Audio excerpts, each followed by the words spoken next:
बिस्मिल्लाहिर्रहमानिर्रहीम। Okay guys, तो ये जो चैप्टर है आपका इंट्रोडक्शन ऑफ बायोलॉजी है। हमने लास्ट जो टॉपिक आपके पास इसके क्लियर किए थे वो हमने जो आपके क्लियर किए थे till the branches of biology कर लिया था। देन अब जो टॉपिक आ रहा है हम देखेंगे कुरान एंड बायोलॉजी। ये मतलब अब जो हम बायोलॉजी के अंदर डिस्कस कर रहे हैं, आपको पता है हर चीज़ में, भले वो फिज़िक्स हो, भले वो केमिस्ट्री हो, भले वो बायोलॉजी हो, कुरान हमें साइंस की तबलीग भी देता है, यानी कि साइंस के बारे में बता रहा है। और कुरान साइंस ही है पूरा हमारे पास। ज़िंदगी के हर शोबे से उठा के देख लें, कुरान में हर चीज़ के बारे में आपको तालीम मिलेगी। ओके जी, तो यहाँ पे जो है हमने क्या करा, आपके कुरानिक वर्सेस देखी हैं कि Allah says we create every living thing from water. सूरह अंबिया में है, वर्स 30 है ये आपके पास, कि हमने जानदार को पानी से पैदा किया। उसके बाद एक और सूरह अल नूर में आया 45 है, उसके अंदर कहा गया कि and Allah has created every animal from water, और अल्लाह ने हर जानवर को पानी से पैदा किया। There are some that creep on their bellies, उसमें से कुछ अपने पेट के बल रेंगते हैं। Some of that walk on 2 legs, कुछ 2 पैरों पे चलते हैं। And some of that walk on 4, और कुछ 4 पैरों पे चलते हैं। Allah creates what he will law, अल्लाह वो तख्लीक करता है जो वो चाहता है। Allah is able to do all the things, और अल्लाह पाक हर चीज़ पर कादिर हैं। कुरान और बायोलॉजी के बीच में कनेक्शन बताया गया कि कुरान पाक में भी वो तमाम चीज़ों का तज़किरा हुआ है जो कि हम बायोलॉजी के अंदर क्या कर रहे हैं, पढ़ रहे हैं। उसके बाद जो हमारे पास टॉपिक है आपका वो है लेवल ऑफ ऑर्गेनाइजेशन। अच्छा, इससे पहले आपकी बुक के अंदर कंट्रीब्यूशन ऑफ मुस्लिम साइंटिस्ट दिया हुआ है, उसे आप खुद रीड आउट कर लीजिएगा कि कौन से साइंटिस्ट ने कौन सी बुक लिखी थी और किस चीज़ को डिस्कवर किया था। मैं उसके बाद आपको लेके चल रही हूँ, आपका है पेज नंबर 8 बुक के अंदर, द लेवल ऑफ ऑर्गेनाइजेशन। ठीक है, लेवल ऑफ ऑर्गेनाइजेशन पे हम आ जाते हैं। ये जो डायग्राम आपको दिखाई जा रही है इसके अंदर आपको डाउन से देखना है, यहाँ से हम देखना स्टार्ट करेंगे मॉलिक्यूल से। लेकिन इससे पहले मैं आपको लेके चलती हूँ आपके एटॉमिक लेवल ऑफ ऑर्गेनाइजेशन पे। देखिए, एटम लिविंग थिंग हो या नॉन लिविंग थिंग, हम दोनों की जब बात कर रहे हैं तो वो एक यूनिक सब्सटेंस से बना हुआ है। वो सब्सटेंस क्या कहलाता है, एलिमेंट कहलाता है। एलिमेंट की आप जब सबसे छोटी यूनिट की बात करेंगे एलिमेंट की, तो एलिमेंट में जो सबसे छोटी यूनिट होगी वो आपके पास एटम कहला रही होगी। एटम को फिर हम और डिवाइड करेंगे तो उसमें सब पार्टिकल्स आ जाते हैं। वो सब पार्टिकल्स आपके पास प्रोटॉन, न्यूट्रॉन और इलेक्ट्रॉन होंगे। एग्जाम्पल ऑफ एलिमेंट की इस तरीके से ले लें कि ऑक्सीजन एक एलिमेंट है आपके पास, ऑक्सीजन। तो हम कह रहे हैं अगर हम उसके एटम की बात करेंगे, सिंगल एटम यानी कि सिर्फ एटम की बात करेंगे, तो उसका जो एटम होगा वो क्या होगा, O। इसी तरीके से हम कार्बन की बात करेंगे तो उसका जो एटम होगा वो क्या होगा, C। हाइड्रोजन की बात करेंगे तो उसका जो एटम होगा वो क्या होगा, H। जब हम H को और तोड़ेंगे और ब्रेक करेंगे तो हमें उसके अंदर प्रोटॉन, न्यूट्रॉन और इलेक्ट्रॉन नज़र आएंगे। ये है हमारे पास एटॉमिक लेवल ऑफ ऑर्गेनाइजेशन कि ह्यूमन लिविंग थिंग हो या नॉन लिविंग थिंग, उसकी बॉडी जो सबसे टिनी सब्सटेंस से बनी हुई है, सबसे माइन्यूट सब्सटेंस से बनी हुई, वो क्या कहलाता है आपके पास, एटम कहलाता है।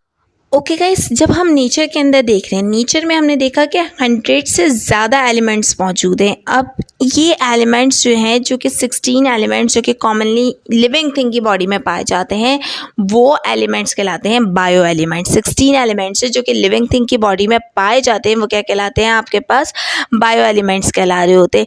लेकिन 6 ऐसे एलिमेंट हैं जो कि आपके पास बेसिक एलिमेंट ऑफ लाइफ है। 6 ऐसे एलिमेंट हैं जो कि आपके पास बेसिक एलिमेंट्स ऑफ लाइफ हैं। वो 6 बेसिक एलिमेंट्स कौन से हैं, hydrogen H, oxygen O, carbon C, nitrogen N, phosphorus P and sulphur S। जब हम हाइड्रोजन की बात कर रहे हैं तो हाइड्रोजन 59% लिविंग थिंग की बॉडी में मौजूद होता है।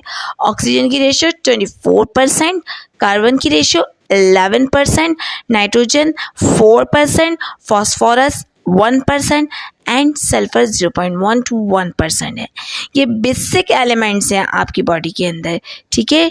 Total number of atom in Organics, ये परसेंटेज में बताया हुआ है कि कितने परसेंट जो है आपके पास के एटम एलिमेंट्स जो है ह्यूमन की बॉडी के अंदर मौजूद होते हैं, लिविंग थिंग की बॉडी के अंदर मौजूद होते हैं।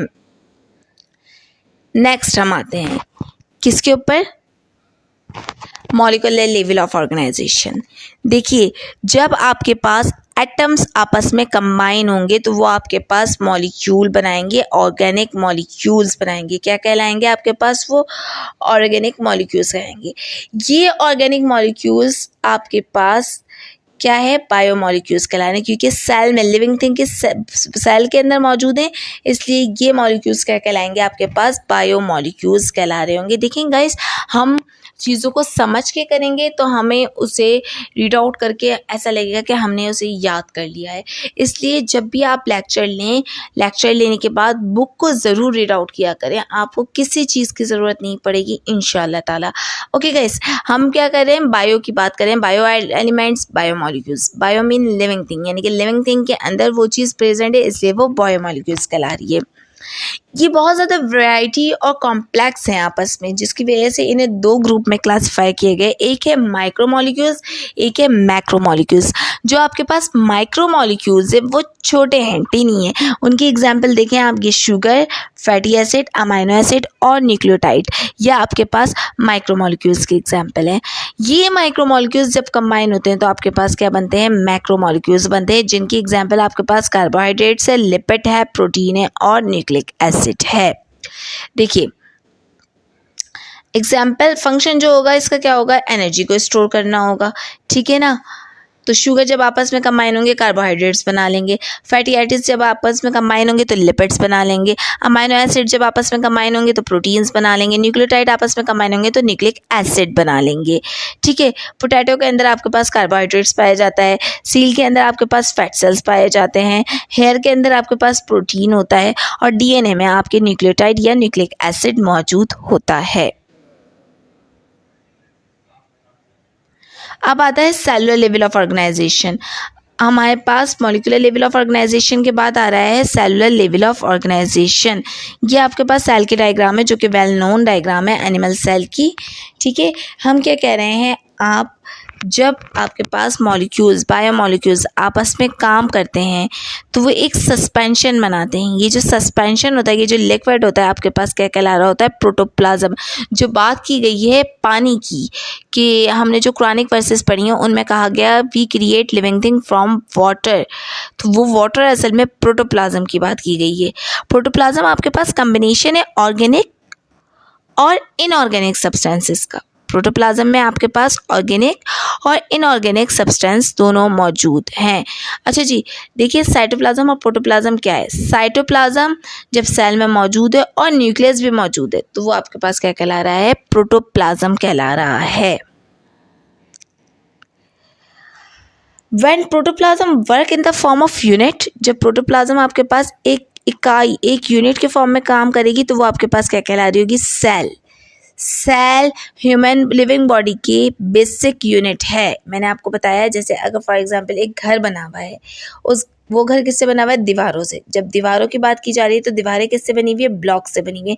इसी तरीके से लिविंग थिंग की जो बॉडी है वो किससे बनी हुई है, सेल से बनी हुई है। किससे बनी हुई है, सेल से।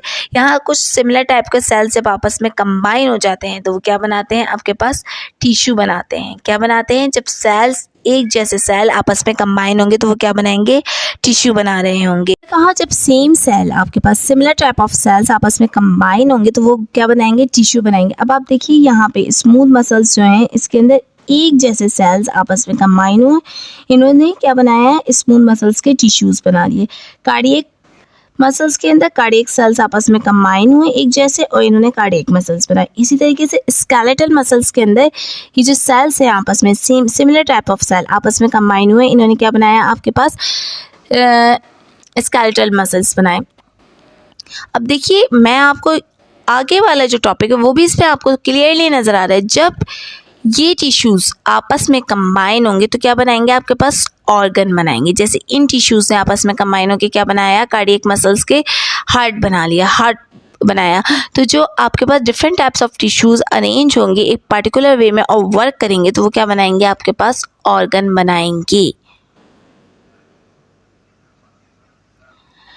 ऑर्गन, डिफरेंट टाइप के ऑर्गन एक साथ वर्क करेंगे, एक दूसरे के साथ कोऑर्डिनेट कर रहे होंगे और एक स्पेशल फंक्शन परफॉर्म कर रहे होंगे, तो वो बनाएंगे organ system.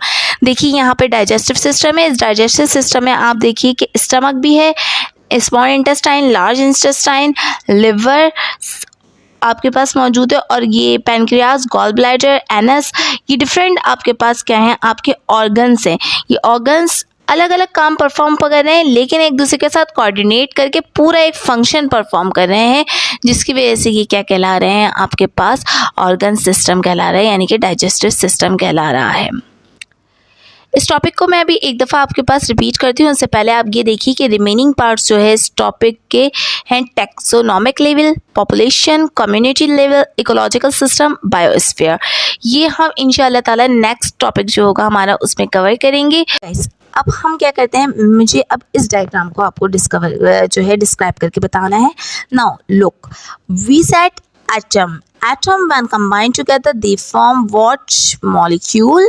When molecules are combined together they form cells. When cells are combined together they form group of cells. Tissues, when tissues are combined together they form organ.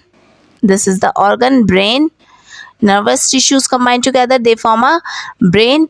Brain combined together with the spinal they form a nervous system. When the different system, organ system are combined together they form a organism. हमने यहाँ तक करा है अभी organ system तक, so हमारा topic अभी यहीं तक रहेगा, organ system तक। हमने क्या कहा, एटम कंबाइन होंगे, मॉलिक्यूल्स बनाएंगे, मॉलिक्यूल्स कंबाइन होंगे, सेल्स बनाएंगे, सेल्स कंबाइन होंगे, टिश्यूज़ बनाएंगे, एंड टिश्यूज़ कंबाइन होकर आपके पास ऑर्गन सिस्टम बनाएंगे। नेक्स्ट टॉपिक में मिलेंगे, नेक्स्ट लेक्चर में मिलेंगे। टिल देन अपना बहुत ख्याल रखिएगा। अल्लाह हाफिज़।